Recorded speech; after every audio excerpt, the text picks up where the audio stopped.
Este episodio es posible gracias a los donativos de nuestros escuchas.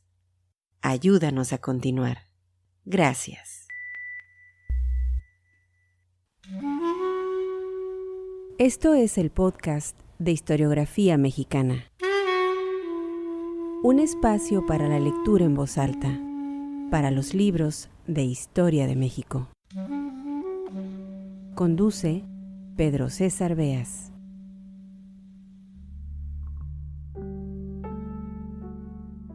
Bienvenidos al podcast Historiografía Mexicana. Revisando mi cuaderno de notas, porque este no es el primer episodio que dedicamos al historiador Miguel León Portilla, me encontré con estos apuntes. Su tesis doctoral, la de León Portilla desde luego, la filosofía náhuatl estudiada en sus fuentes, ha sido traducida al ruso, al inglés, al francés, al alemán y al checo.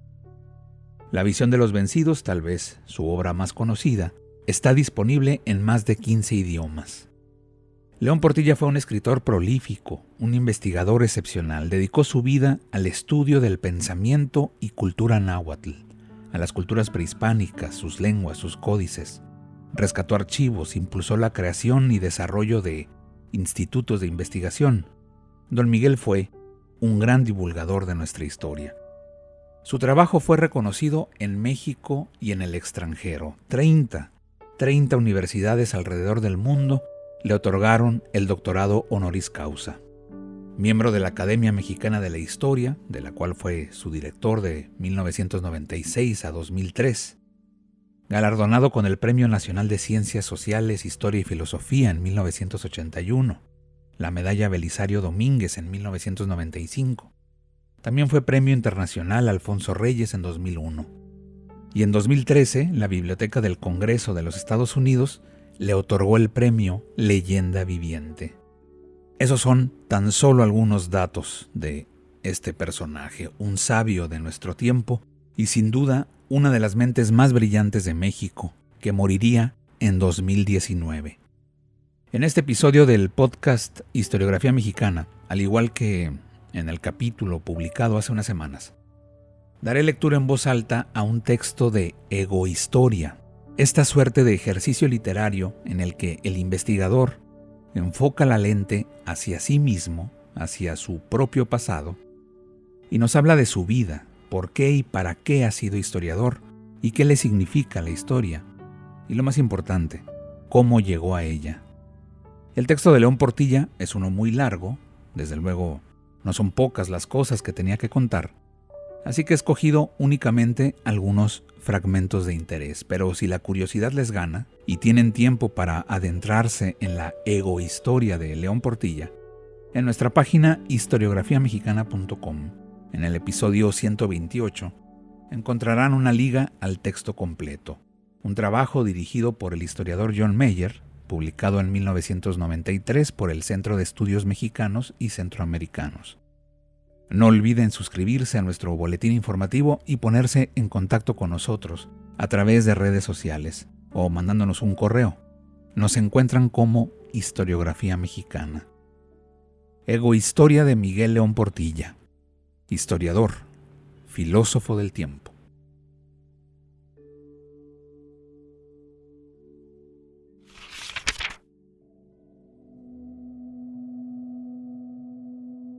Dar cuenta de mí, no ya exhibiendo un currículum o haciendo un esbozo de autobiografía, sino expresando cómo, por qué y para qué he sido y soy historiador, y qué me significa esto. Se me presenta como entrar en una sala de exámenes para afrontar uno nada fácil. A veces he tenido la pesadilla de verme en vísperas de un examen que no podía preparar por no saber sobre qué habría de versar. Por lo menos en este caso se me ha señalado la asignatura. Se me ha dicho que se llama egohistoria. Para animarme, se me ha advertido que la prueba será por escrito y que en ella podré expresar lo que yo quiera. Las fuentes de tu egohistoria están todas a tu alcance. La consigna es aprovecharlas y dar cuenta de cómo, por qué y para qué te has metido a indagar y comunicar a otros noticias acerca de tiempos en los que no has vivido, pero de los cuales te atreves a afirmar que algo es lo que conoces. La profesión, es cierto, y con esto entro en el examen, tiene que ver con el tiempo, y con el más difícil de captar, el que justamente hace mucho tiempo transcurrió. Tengo que decir que desde muy joven le he estado dando vueltas a la idea del tiempo, percatándome de que todo cambia y parece no haber algo firme a lo que poder agarrarse. No sé cómo nació esta preocupación o inquietud. Provengo de una familia tradicional y muy religiosa, en la que mis inquietudes resultaron perturbadoras. Nací en 1926 y crecí con mi destino a cuestas en una vieja casa de la calle nada menos que de Joaquín García y Casbalceta, allá en el barrio de San Rafael, de la entonces apacible y de cielos intensamente azules Ciudad de México.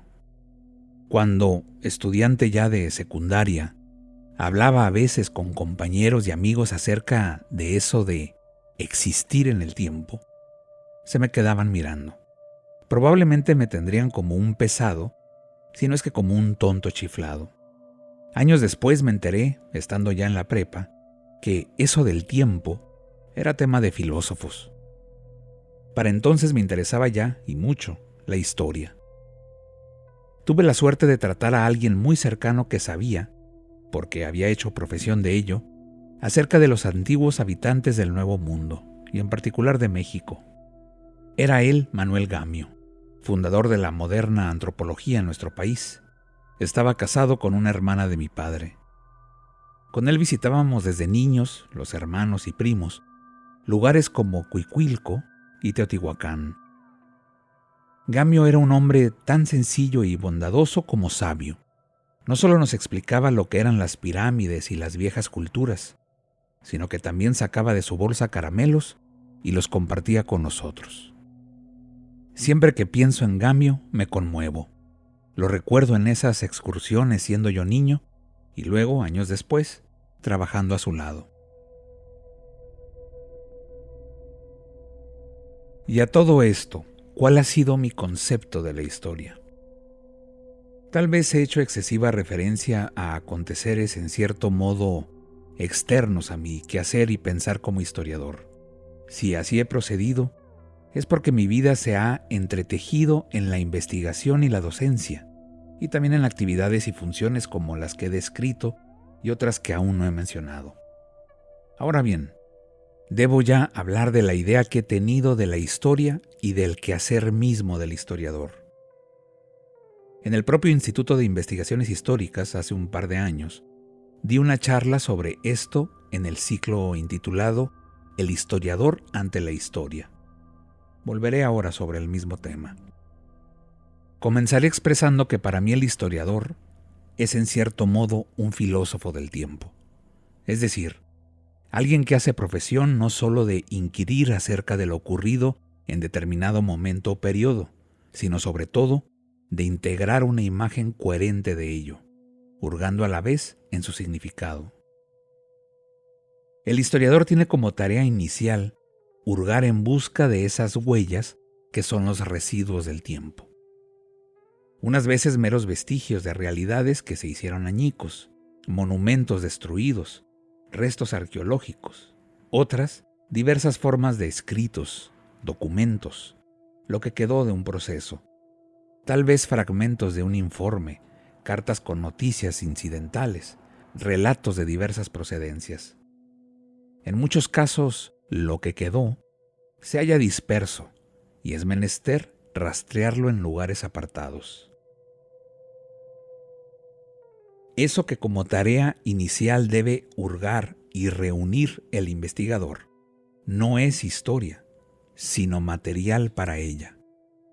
Es algo así como sonidos aislados, fragmentos de partículas que habrá que ir integrando para percibir el concierto o la sinfonía, búsqueda de relaciones y coherencias. En un cierto sentido, el historiador inventa, en la vieja acepción de esta palabra derivada del latín, invertiré, venir a dar, encontrarlo. Como jugando con un rompecabezas, habrá que ir empalmando, integrando lo disperso, lo que ha quedado allí. Hay historiadores que no van más allá de esto. Juntan y emplean los vestigios que han alcanzado a reunir. Hacen una retahíla de ellos. Los hilvanan y los cosen como si fueran a recitarlos. En sus obras, nombres, fechas y aconteceres, unos tras otros, llenan páginas y páginas. En su conciencia, y obviamente tampoco en la de sus lectores u oyentes, no se integra una imagen en la que cobren vida los aconteceres de tiempos pasados. Menos aún se percibe lo que en ellos significan o pueden significar. Si el historiador fuera un novelista, dramaturgo o poeta, sus fuentes no serían los vestigios que ha descubierto de un acontecer específico, sino la memoria de su propia experiencia vital que lo lleva a forjar personajes, situaciones, aconteceres y sentimientos, siguiendo el hilo de lo que él mismo quiere inventar. El que escribe literatura puede llegar a ser inventor genial de significaciones, pero en fin de cuentas, finge lo que es la vida. Hace obra de ficción. Si el historiador procediera de igual forma, aunque lograra ofrecer escenas extraordinariamente perfiladas de un acontecer, no estaría recreando una duración del pasado. Podría ser un maestro de la palabra escrita, pero habría abandonado su propia profesión. Mantenerse fiel a esto es en verdad difícil. El historiador tampoco tiene a su alcance la posibilidad de aplicar leyes científicas ni de hacer experimentos.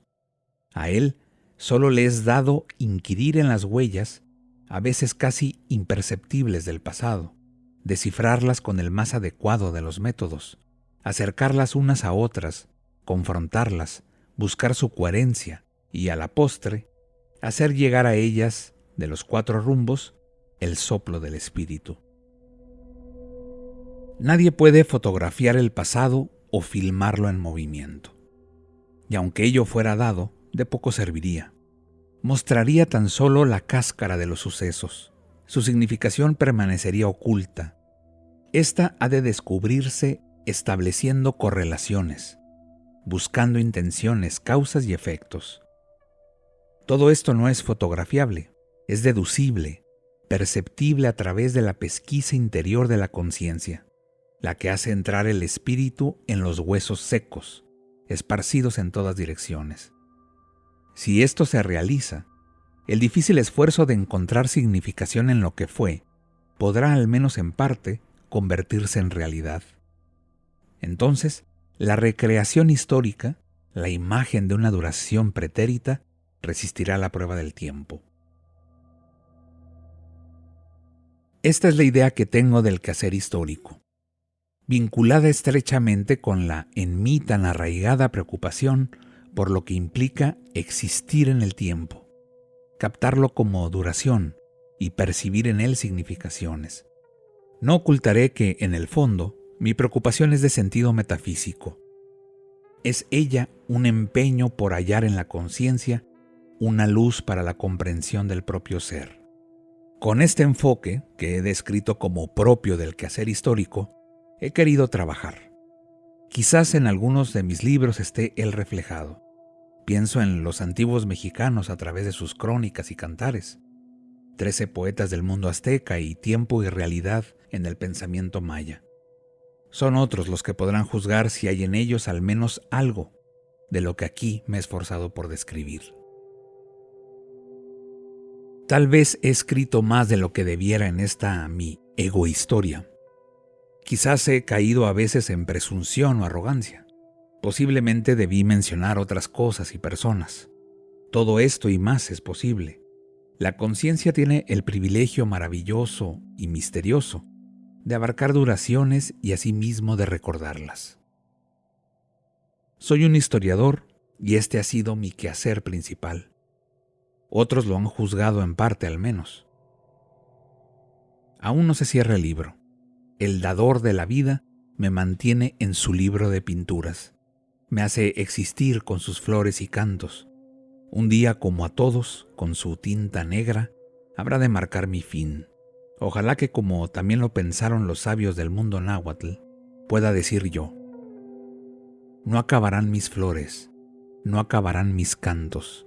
Los hago llegar a la casa del ave de plumas rojas y azules, allá donde está el que, sin ser él mismo historia, es quien la hace posible y a la postre le da un sentido. Este episodio fue posible gracias a las amables donaciones de nuestros escuchas. Al convertirte en mecenas de este podcast, fomentas la lectura y la divulgación de la historia de México.